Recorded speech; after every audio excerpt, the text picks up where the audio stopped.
Everyone has now played once. And after one round of World Cup games, the message is already clear. The favorites are not safe. Spain froze. Portugal slipped. Brazil got dragged into a fight. Belgium could not finish the job. Uruguay got held. The Netherlands gave up the lead twice. And suddenly, Matchday 1 does not feel like a warm-up anymore. It feels like a warning. Let's start with the biggest shock of the tournament so far. Spain 0. Cape Verde 0. That is not a typo. Spain came into this World Cup as one of the teams people expected to control games, dominate the ball, and make group stage matches feel routine. Cape Verde came in playing their first ever World Cup match. And for 90 minutes, Spain could not break them. That is the kind of result that changes the temperature of a whole tournament. Because a draw against an underdog is not always a disaster on paper, but the way it feels matters. Spain were supposed to be the team with answers. Instead, Cape Verde asked the first real question of the World Cup. Can Spain handle a team that refuses to open up? Can they turn possession into danger? Can they survive when the whole world starts saying, wait, are they actually vulnerable? That scoreline is why Matchday 1 feels different. But Spain were not the only favorite to get warned. Portugal opened against DR Congo, and the story was supposed to be Cristiano Ronaldo, maybe his last World Cup. Portugal with stars everywhere, a team expected to control the moment. And then the match ended 1-1. Portugal scored early through João Neves. For a minute, it looked like the script was writing itself. But DR Congo did not disappear. They stayed in the game. They waited. And right before halftime, Yoane Wissa punched back. Portugal won. DR Congo won. That result is huge because it was not just a point, it was proof. DR Congo can hurt teams, Portugal can be made uncomfortable, and Ronaldo's last dance, if that is what this is, did not begin with fireworks. It began with pressure. Brazil got a warning too. Brazil versus Morocco sounded like a blockbuster, but it ended 1-1. And that result matters because Morocco are not some happy to be here team anymore. They remember what they did last time. They remember beating Spain. They remember beating Portugal. They remember becoming Africa's first World Cup semifinalist. So when Brazil only take a point from that opener, it does not feel random. It feels like Morocco reminding everyone that reputation does not win games. Brazil still have the names. They still have the shirts. They still have the weight of 5 stars. But Matchday 1 said something very clearly. This Brazil group is not a walk. Then look at Belgium. Belgium won. Egypt won.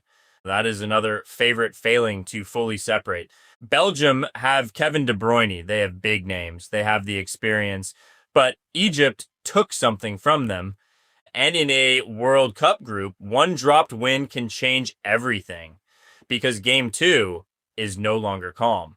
Now the pressure follows you. Uruguay had the same problem. Saudi Arabia won. Uruguay won. That group is now tied up, and suddenly the next game becomes bigger than it should have been. Uruguay are supposed to be physical, intense, nasty to play against, but Saudi Arabia held them. That is a point for Saudi Arabia, but it is also a question for Uruguay. Where is the control? Where is the killer edge? Then there was the Netherlands and Japan, 2-2. The Netherlands led twice. Japan came back twice. That is not just a fun scoreline. That is a red flag. Because when a favorite keeps getting ahead and still cannot close the door, the group starts to smell blood.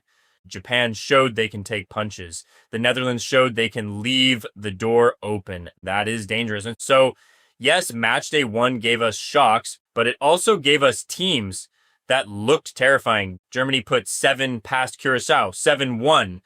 That is the kind of score that does not need much analysis.